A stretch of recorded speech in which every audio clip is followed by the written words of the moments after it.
Good morning friends, कैसे हैं आप सभी। उम्मीद करते हैं कि सभी लोग अपना जो है तैयारी कर रहे होंगे।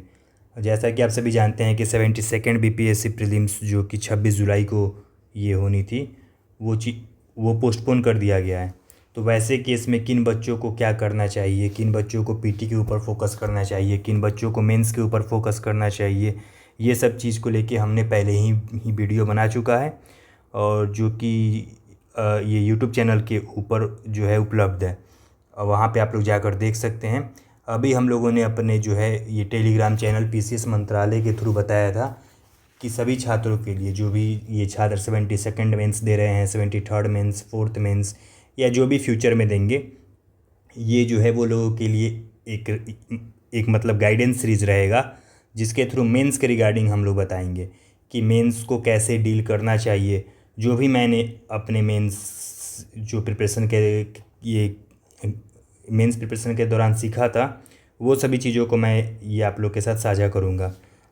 ये क्या फॉर इन्फॉर्मेशन मैं आप लोगों को जो है बता दूं, मैंने 5 बीपीएससी मेंस दिया हुआ है, 67, 68, 69, 70, 71st, 5 लगातार मेंस दिया हुआ है। और यूपी पीसीएस 2024 भी मैंने मेंस उसका लिखा हुआ था। तो फिर जो भी था मेंस में मैंने जो कुछ भी सीखा है, वो सभी चीज़ों को आप लोग के साथ शेयर करूँगा और ये बताऊँगा कि बीपीएससी के मेन सिलेबस को हम लोग कैसे जो है कवर कर सकते हैं कम समय में, या फिर क्या हम लोगों को डालना चाहिए जिससे कि हम लोगों का मार्क्स जो है बढ़े। तो ये सब चीज़ों के ऊपर मैं बात करूँगा। तो फिर शुरू करते हैं जो है कि ये सीरीज़ में हम लोग धीरे धीरे पार्ट वाइज सभी टॉपिक्स के ऊपर बात करेंगे। तो हम लोग शुरू कर रहे हैं अभी आर्ट एंड कल्चर और जो है कि इतिहास का पार्ट उससे, ठीक ना, जो है हिस्ट्री, आर्ट एंड कल्चर। तो ये चीज़ शुरू करने के पहले मैं आपको बता दूं कि सबसे पहले हम लोग देखेंगे आज सिलेबस। शायद ही मैं मतलब पूरा कंफर्म हूँ कि शायद ही कुछ ही बच्चे होंगे जो बीपीएससी के मेंस के सिलेबस को देखे होंगे, जो कि बीपीएससी के ऑफिशियल वेबसाइट पे जो है उपलब्ध है, बट देखने वाले बच्चे काफ़ी कम होंगे। तो ये है हम लोग का बीपीएससी का मेंस का सिलेबस, जो कि ये बीपीएससी के वेबसाइट पर है। तो पहला पेपर होता है जीएस, ये था जनरल हिंदी का, ठीक है, सामान्य हिंदी का, जिसमें ये का बेसिकली पासिंग होता है, 30 नंबर इसमें जो है स्कोर करने होते हैं, ठीक है। इसके बाद देखिए जो दूसरा पेपर होता है हम लोग का जीएस का, उसमें 2 पेपर होता है, GS1 और GS2। तो GS1 के पेपर में बीपीएससी ने लिखा हुआ है कि मॉडर्न हिस्ट्री रहेगा और साथ में कल्चर रहेगा। फिर नेशनल और जो इंटरनेशनल इम्पोर्टेंस के करंट अफेयर्स रहते हैं या सबमिट्स हुए, वो सब चीज़। और तीसरा रहेगा डीआई का पार्ट होता है, ठीक है, ग्राफ, डायग्राम, स्टेटिस्टिकल एनालिसिस, वो रहता है।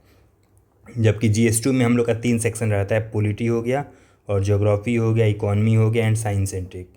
तो ये सब चीज़ें। और जो है कि इसी के जस्ट बाद दिया हुआ है कि पेपर 1 में वो लोग जो है क्या पूछेंगे। तो फिर ये चीज़ के ऊपर अभी हम लोग फोकस करेंगे। पेपर 1 में जो है मॉडर्न हिस्ट्री का उन्होंने ये क्या सिलेबस क्या दिया है, ये चीज़ को आप लोग थोड़ा ध्यान दीजिए। एक ये क्या था, will cover the broad history of the country का ब्रॉड जो है हिस्ट्री के ऊपर फोकस करेगा from about the middle of 19th century, ठीक ना। मिडिल ऑफ 19th सेंचुरी का मतलब क्या हुआ, डेट इज 1850 के बाद, 1850 के बाद होगा। It will include the question on the introduction and expansion of western education. इसलिए हम लोग देखते हैं कि वेस्टर्न एजुकेशन पे क्वेश्चंस लगातार पूछा जाता है बीपीएससी के द्वारा। With technical education it will also have the questions on Bihar's role in the freedom struggle, that is जो था डिफरेंट फेजेज हो गया, नॉन कोऑपरेशन मूवमेंट है या सिविल डिसोबीडियंस मूवमेंट है या क्या भारत छोड़ो है या स्वदेशी आंदोलन है, वो चीज़ है।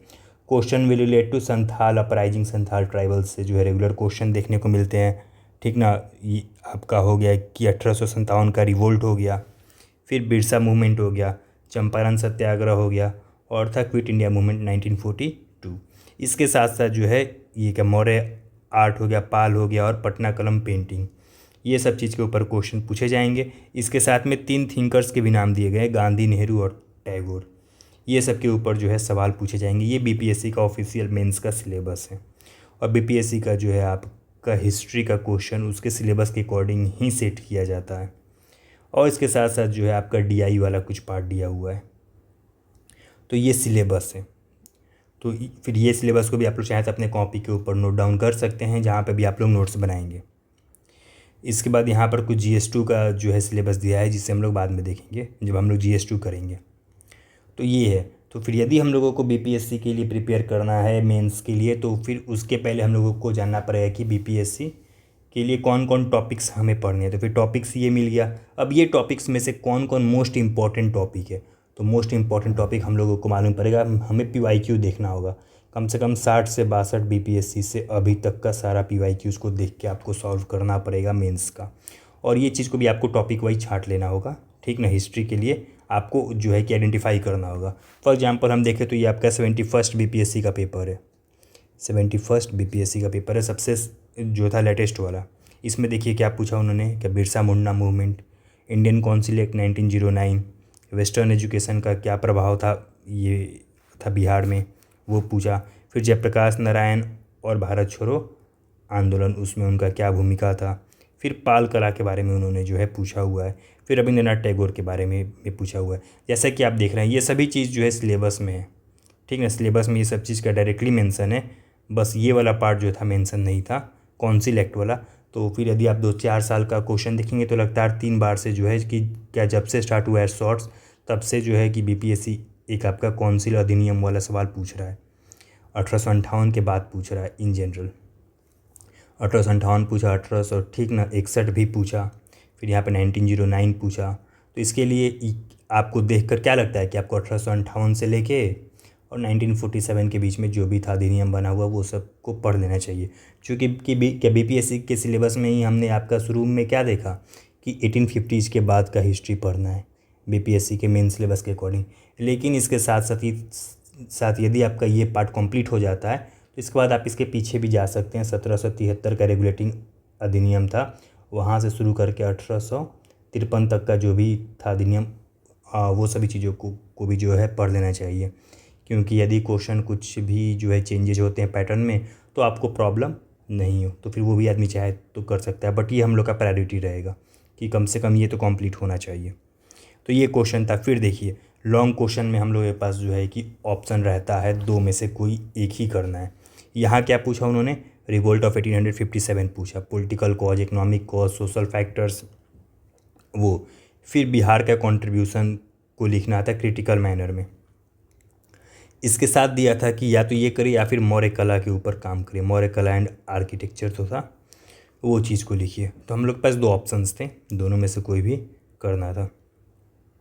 फिर जो है लॉन्ग में के दूसरा क्या पूछा उन्होंने कि ट्रांसफॉर्मेशन ऑफ था Indian national movement from early constitutional ये था एजिटेशन टू मास मोबिलाइजेशन में कैसे चेंज हुआ, ठीक ना। भारतीय राष्ट्रीय आंदोलन के रूपांतरण की चर्चा करिए तथा विभिन्न ये था कि ऐतिहासिक चरणों में बिहार की भूमिका को रेखांकित करिए।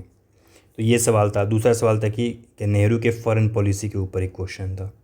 तो क्वेश्चन जो है सिलेबस के अकॉर्डिंग ही रहता है GS 1 में। इसके बाद हम लोग देखें दूसरा पेपर, ये हम लोग का है 70th BPSC का, जिसका भी आपका रिजल्ट आया।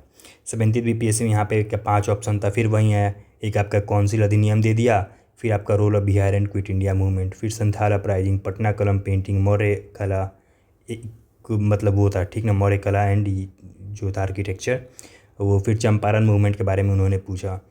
फिर British policy responsible for national movement, कैसे ब्रिटिश पॉलिसी जिम्मेदार थे क्या भारतीय राष्ट्रीय आंदोलन के लिए। फिर पूछा उन्होंने वेस्टर्न एजुकेशन दोबारा पूछा, और महात्मा गांधी के कॉन्स्ट्रक्टिव वर्क्स के बारे में उन्होंने पूछा, रचनात्मक कार्यों के बारे में पूछा। तो फिर हम लोग देखते हैं कि क्या दोबारा क्वेश्चन सब रिपीट हो रहे हैं। जो क्वेश्चंस पहले पूछे हुए थे वो सभी क्वेश्चंस यहाँ पे भी दे रहे हैं, कभी पूछ रहे हैं शॉर्ट्स में, कभी पूछ रहे हैं लॉन्ग में। तो हम लोग जो भी क्वेश्चन जो है प्रिपेयर करेंगे उसे शॉर्ट और लॉन्ग दोनों के लिए साथ साथ करना पड़ेगा, ठीक है। दूसरे भी देख लेते हैं, ये क्या सेक्शन 2 है, तो फिर ये चीज़ को भी छोड़ते हैं। फिर हम लोग बात करते हैं ये 69 BPSC का है।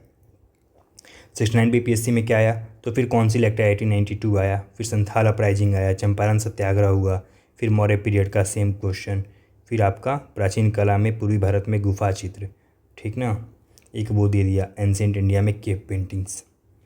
फिर बिहार कैसे सेंटर ऑफ का लर्निंग एंड स्पिरिचुअलिज्म था प्राचीन ये काल में, वो पूछा। फिर चंपारण इंडिगो मूवमेंट के बारे में था क्वेश्चन। फिर था इंडियन नेशनल मूवमेंट में क्या मॉडरेट फेज के कंट्रीब्यूशन के ऊपर सवाल है। या तो वो करिए, नहीं तो मॉडर्न एजुकेशन करिए। तो क्वेश्चंस लगभग सिमिलर टाइप के ही हैं। तो फिर क्या वैसे केस में हम लोगों को क्या करना चाहिए? तो पहले लिस्टिंग करना चाहिए क्या क्या PYQs में पूछा हुआ है। सबसे पहले PYQs को हम लोग कंप्लीट करेंगे। PYQs को हम लिखेंगे क्वेश्चन आंसर के फॉर्म में, ठीक ना। क्वेश्चन लिखेंगे, फिर उसका ये था कि जो है उत्तर लिखेंगे, और जो भी सिमिलर टॉपिक्स हैं, सिमिलर टॉपिक्स को हम लोग एक जगह लिखेंगे। फॉर एग्जांपल हम लोग जैसे कि शुरू करेंगे संथाल से, तो संथाल डालेंगे जो है टाइटल में, और नीचे जो भी क्वेश्चंस पूछे रहेंगे सारे क्वेश्चंस को एक पास लिख लेंगे। 10 साल का जो भी होगा उसके नीचे लिखेंगे। फिर हम लोग अपना वैसा कॉम्प्रिहेंसिव नोट्स बनाएंगे जिससे कि हमको ये सभी क्वेश्चंस कवर हो जाए, सारे जो था 10 साल का क्वेश्चन वो कम्प्लीटली जो है कवर हो जाए। तो ये चीज़ करने के लिए हम लोगों को PYQ देखना ही पड़ेगा। मेंस में PYQ का इंपॉर्टेंस बहुत ही ज़्यादा होता है। इसके बाद बात करें तो इसके साथ हम क्या दूसरे पेपर्स भी देख सकते हैं, जिसका BPSC का जो पेपर पैटर्न है मतलब बिल्कुल वैसा ही रहता है, ठीक ना, सिमिलर रहता है। फॉर एग्जांपल ये था DSO का पेपर हम लोग देखते हैं, ठीक ना। एक क्या रिसेंटली वो था BPSC का DSO का मेंस हुआ था GS1 का, देखिए वहाँ पे उन्होंने क्या पूछा। फिर partition of Bengal 1905, Ramgarh session of the Congress, Tinkathia system, वहीं आ गया चंपारण वाला, फिर बिरसा मुंडा और पाल आर्ट। तो फिर क्या ये सब क्वेश्चन से भी हमको देख के वो लगेगा कि जो पार्ट हमारा छूटा हुआ है वो सब पार्ट को हम लोग कवर कर देंगे, कि हाँ जो पार्ट छूट रहा है क्या वो चीज़ को भी हम लोग कवर कर लें। तो जो कभी ये क्या BPSC का मेंस का परीक्षा होगा, दूसरे मतलब क्या दूसरा परीक्षा रहेगा, लेकिन एग्ज़ाम का नेचर हो गया या सिलेबस हो गया वो सेम रहेगा। वैसे क्वेश्चंस को भी हम लोग कवर करेंगे, वो धीरे धीरे हम लोग कवर करेंगे। हम लोग का पहला प्रायोरिटी PYQs रहेगा, ठीक ना। वो चीज़ के ऊपर हम लोग को काम करना चाहिए। देखिए इसके बाद इसमें क्या पूछा उन्होंने, जैसे यहाँ पर चंपारण सत्याग्रह पूछ लिया, और जो था या में उन्होंने पूछा ड्रेन ऑफ वेल्थ थ्योरी के बारे में, तो वो पूछ लिया।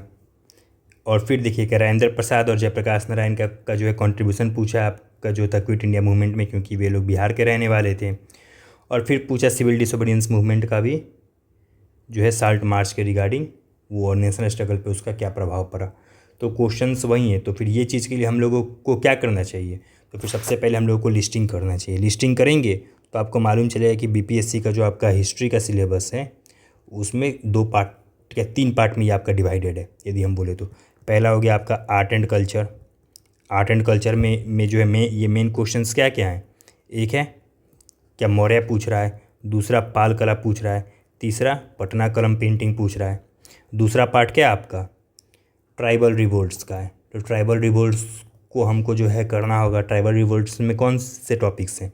एक आपका संथाल पूछ रहा है, दूसरा पूछ रहा है क्या मुंडा, यही 2 मेनली पूछ रहा है। लेकिन इसके साथ साथ हम लोग तीसरा भी जो है मतलब ये मतलब क्या प्रिपेयर करना चाहिए, जो कि है आपका टोटल ट्राइबल रिवोल्ट्स, जो भी थे ट्राइबल रिवोल्ट्स हुए उनका एक ओवरऑल क्वेश्चन कि बिहार में जो भी हुए वो सब चीज़ के बारे में भी लिखिए। तो बाकी का भी नाम देखिए। एक कॉम्प्रिहेंसिव क्वेश्चन जो है यदि आपका ट्राइबल रिवोल्ट्स के ऊपर बनता है तो फिर वो चीज़ को भी हम लोग डील कर पाएँ। और तीसरा पार्ट क्या है आपका इसमें? तीसरा पार्ट है आपका जो है मूवमेंट, जैसे क्या स्वदेशी मूवमेंट हुआ। दूसरा उसके बाद क्या होता है आपका स्वदेशी 1905 के बाद आपका नॉन कोऑपरेशन मूवमेंट होता है। फिर आपका CDM होता है, ठीक ना, सिविल डिसोबीडियंस मूवमेंट।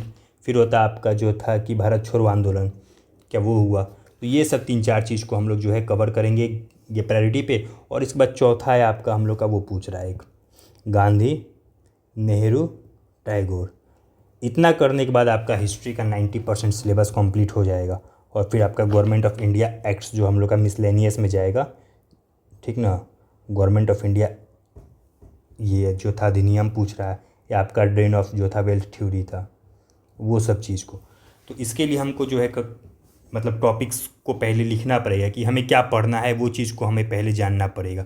और वो चीज़ को जानने के बाद फिर हम लोग फोकस करेंगे कि हमें कैसे प्रिपेयर करना है। तो फिर टॉपिक का लिस्टिंग हो गया। फिर टॉपिक की लिस्टिंग के बाद हम लोगों को क्या करना है? तो टॉपिक के लिस्टिंग के बाद बात करें तो हमें चाहिए सोर्सेज की, क्योंकि जो है कि यदि हमें नोट्स बनाने हैं तो नोट्स बनाने के लिए हमें क्या चाहिए कि हम उसको कहाँ से बनाएंगे। तो 2-3 चीज़ मैं आपको बताता हूँ जिसका आप इस्तेमाल कर सकते हैं ये BPSC के GS1 के लिए। सबसे पहला सोर्स रहेगा स्पेक्ट्रम बुक। जो है ना मतलब कि स्पेक्ट्रम के किताब से फैक्ट्स ले ले, या बिपिन चंद्रा का जो होता है बुक, कोई भी मतलब सिंगल बुक का हम लोग इस्तेमाल कर सकते हैं। वो चीज़ को यूज़ करके हम लोग मेंस का जो भी टॉपिक्स थे, जो कि आपका नेशनल स्ट्रगल या फिर नेशनल मूवमेंट से रिलेटेड क्वेश्चन है, उसको हम लोग यहाँ से कवर करेंगे।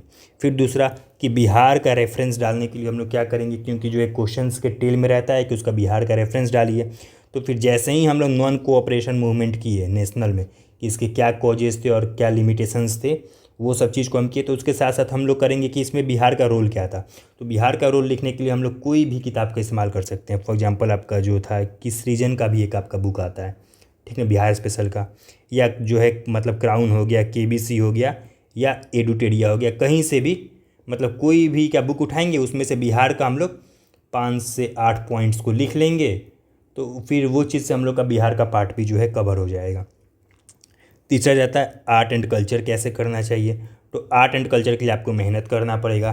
एक तो आपका जो है क्लास 11 में जो है आपका ठीक ना फाइन आर्ट्स का बुक है, ठीक ना, वो आप इस्तेमाल कर सकते हैं। या उसके साथ साथ जो है आप लोग इस्तेमाल कर सकते हैं, नितिन सिंघानिया का भी आता है, ठीक ना, नितिन सिंघानिया का आर्ट एंड कल्चर का बुक आता है, वहाँ से भी आप कुछ मटेरियल इस्तेमाल कर सकते हैं।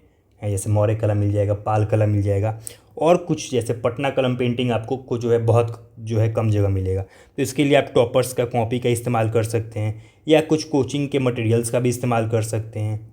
वहाँ से भी आप इस्तेमाल करके उसके नोट्स बना सकते हैं, यदि आपको जो है कहीं भी कुछ भी कन्फ्यूजन होता है तो, ठीक ना। क्या ये बात याद रखिए कि जो है मेंस में हमेशा खुद का नोट्स हमेशा सबसे अच्छा होता है।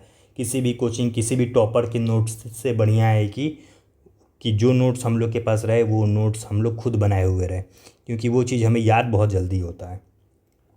तो एक चीज़ वो हुआ, ठीक ना। इसके बाद बात करें, जैसे हमने बात किया स्पेक्ट्रम के ऊपर हो गया, क्या बिहार स्पेशल हो गया, और ठीक ना आर्ट एंड कल्चर हो गया। चौथा जो हम लोग का थिंकर्स है, गांधी, नेहरू, टैगोर, तो उसके लिए जो है PYQ के अकॉर्डिंग हम लोग कर लेंगे। PYQ में जो पूछा वो करेंगे। हाँ, क्या यहाँ पे आप लोग ठीक ना विकीपीडिया का भी सर्च कर सकते हैं, या नेट का कुछ भी IAS वाले कोचिंग्स के वेबसाइट्स को भी हम लोग इस्तेमाल कर सकते हैं, ठीक ना। थिंकर्स के लिए भी हमें जो है ChatGPT का भी इस्तेमाल कर सकते हैं। ChatGPT पे भी हमें क्या बहुत सारा कंटेंट मिल जाता है। और थिंकर्स के लिए एक आपका बुक जो है बुक भी आता है, ठीक ना, गांधी, नेहरू, टैगोर करके, ठीक ना। BPSC ये के लिए रहता है, और ये शायद स्पेक्ट्रम का होता है। तो फिर वो भी चीज़ आप लोग इस्तेमाल कर सकते हैं, या किसी कोचिंग के आप लोग नोट्स इस्तेमाल कर सकते हैं। तो ये सब चीज़ हम लोग का जो है रेफरेंस पॉइंट रहे कि हम लोग जो है कि इसका इस्तेमाल करेंगे। तो फिर ये चीज़ का इस्तेमाल करके पहले हम लोग को क्या करना है, सबसे पहले हम लोगों को जो है टॉपिक वाइज जो है लिस्टिंग करना है, सॉर्ट आउट करना है कि हमें कौन कौन से टॉपिक्स करने हैं, और कौन कौन से टॉपिक्स करने हैं ये चीज़ हमें जो है कैसे मालूम चलेगा। तो हमें PYQs देखना पड़ेगा, कम से कम 60 से 62 से लेकर 71 तक के आप लोग जो है PYQ देखिए। और PYQ देखने के बाद खुद से लिखिए, उसको सॉर्टिंग करिए कि जो है किस टॉपिक से क्या क्या क्वेश्चंस पूछे हैं। उसके बाद क्या वैसा नोट्स बनाइए, कॉम्प्रिहेंसिव नोट्स, क्या जो नोट्स में आपको जो भी PYQs मतलब पूछे हैं वो सभी टॉपिक्स जो हैं कवर हो जाए। और फिर हिस्ट्री में मार्क्स को कैसे बढ़ाएं, ठीक है, क्या बेटर मार्क्स कैसे लाए हिस्ट्री में। हिस्ट्री में आपको बेटर मार्क्स मिलने के 2-3 तरीके हैं जिसके थ्रू आप लोग जो है मार्क्स को गेन कर सकते हैं। सबसे पहला है प्रेजेंटेशन बेटर रखेंगे बाकियों से, क्योंकि हिस्ट्री बहुत जो है मतलब बोरिंग भी जो होता है मतलब पढ़ना, यदि आप उसको केवल पैराग्राफ वाइज में लिख देंगे तो शायद पढ़ने में क्या बोरिंग लगे, या सामने वाला जो है पढ़े नहीं। तो इसमें हम लोग जो है प्रेजेंटेशन के ऊपर काम करेंगे। इसमें हम लोग कुछ ईयर्स याद रखेंगे जो भी मेंस के होंगे, उसमें कितने होंगे मतलब 15-16 होगा, उसका साल जो है कब हुआ था, टाइम पीरियड को हम लोग मेंशन करेंगे इंट्रोडक्शन में, ठीक है। इंट्रोडक्शन में हम लोग मेंशन कर सकते हैं। तीसरा काम मैप्स बना सकते हैं, क्या मैप्स जैसे कि बिहार स्पेशल का एक क्वेश्चन है आपका जो है भारत छोड़ो आंदोलन का, ठीक ना। तो भारत छोड़ो आंदोलन का हम लोग बात करें, ठीक ना, क्विट इंडिया मूवमेंट। तो क्विट इंडिया मूवमेंट में आपका बिहार का ऐसे मैप बना दीजिए, और बिहार में आपको जो है कहाँ हुआ वो चीज़ दिखा देंगे, चंपारण हुआ, पूर्णिया हुआ, गया हुआ, या फिर मतलब जो था पटना हुआ। तो ये सब चीज़ को हम लोग ऐसे शो करके जो है मार्क्स गेन कर सकते हैं। चौथा इसका तरीका है कि आपका जो भी क्वेश्चंस पूछा है, क्वेश्चंस में जो भी पूछा है उसका आप लोग क्लियर सब हेडिंग्स बनाइए, सब हेडिंग्स बनाएंगे वो इस्तेमाल करेंगे। एक और तरीका है, इसमें आप लोग कोट्स डाल सकते हैं, जैसे कि हम लोग बात करेंगे, ठीक ना, क्विट इंडिया मूवमेंट का, तो फिर ये चीज़ से क्या रिलेटेड कोई कोट हो तो फिर वो चीज़ को हम लोग याद कर लेंगे। तो बस प्रेजेंटेशन को जो है बेटर बनाएंगे, और उसके साथ साथ मैप्स हो गया, सब हेडिंग्स हो गया, ये कंक्लूजन्स हो गया, वो सब डालेंगे तो फिर आपका मार्क्स जो है बढ़ सकता है, 22-23 नंबर तक मिल सकता है, 22-23-24 जो भी हो, वहाँ तक आप लोग गेन कर सकते हैं हिस्ट्री में भी। और देखिए, हिस्ट्री के लिए मतलब कि मेरा ओपिनियन ये है कि क्या ये सब काम आप कर दो, और साथ में हिस्ट्री का जो भी क्वेश्चन है ना उसको आप लोग रट जाओ। हिस्ट्री में आपको सोचना नहीं पड़े, ठीक ना, एकदम क्या रटा हुआ होना चाहिए, जो है बिल्कुल रट जाओ, ठीक ना। क्विट इंडिया मूवमेंट है, बिल्कुल रट जाओ, इससे सवाल हमेशा पूछता है, और यदि पूछ दिया तो फिर ये क्या रटा हुआ चीज़ को 18 मिनट के भीतर अपने कॉपी में छाप दो। बिल्कुल जो रटे हुए हो सेम टू सेम छाप दो, क्योंकि आप लोग क्या रटोगे इसमें, इंट्रोडक्शन रटोगे, इंट्रोडक्शन छाप दो, कॉजेज रटोगे, यदि कॉजेज पूछा है तो भाई कॉजेज छाप दो, इसके लिमिटेशंस पूछता है तो फिर वो छाप दो, फिर इसका कोर्स छाप दो कि मतलब बिहार में जो है कहाँ कहाँ हुआ, कैसे कैसे हुआ। तो फिर हिस्ट्री में यदि मार्क्स गेन करना है तो हमें जो है समय भी बचाना पड़ेगा, तो वो चीज़ के लिए जो है हिस्ट्री का पार्ट को आपको रटना पड़ेगा। हिस्ट्री में आपको गिन के 22-23 टॉपिक्स होंगे, 22-24 टॉपिक्स होंगे, जो पढ़ के आप लोग इसे आसानी से कंप्लीट कर सकते हैं। तो फिर ये सब था मेरा सजेशंस था कि हम लोग जो है कि अपने मेंस का डिकोड सीरीज़ के थ्रू आपको बताएं कि ये जो टॉपिक है हिस्ट्री में हम लोगों को क्या करना चाहिए, या फिर कैसे हम लोग ज़्यादा मार्क्स गेन कर सकते हैं। इसके बाद वाले जो है वीडियो में हम लोग बात करेंगे पॉलिटी के ऊपर, कि जो है पॉलिटी के लिए हमारा क्या सोर्सेज जो है होना चाहिए, और कैसे हम लोग मार्क्स जो है गेन कर सकते हैं। तो फिर आप लोग जो है पढ़ते रहिए और क्वेश्चंस प्रैक्टिस करते रहिए, मॉक्स दीजिए। क्या बाकी जो है कोचिंग्स को भी आप लोग चाहें तो ज्वाइन कर सकते हैं, ठीक ना, मेंस प्रोग्राम को, ताकि आपका राइटिंग जो है वो मतलब जो है बेहतर हो, ठीक ना। आंसर राइटिंग जो है उसका आपका जो है ग्रूमिंग होना चाहिए, तो वो सब चीज़ के लिए आप लोग कर सकते हैं। तो फिर मिलते हैं आपसे फिर दोबारा, ठीक ना, दूसरे टॉपिक के साथ। तब तक के लिए ये बाय बाय, थैंक यू।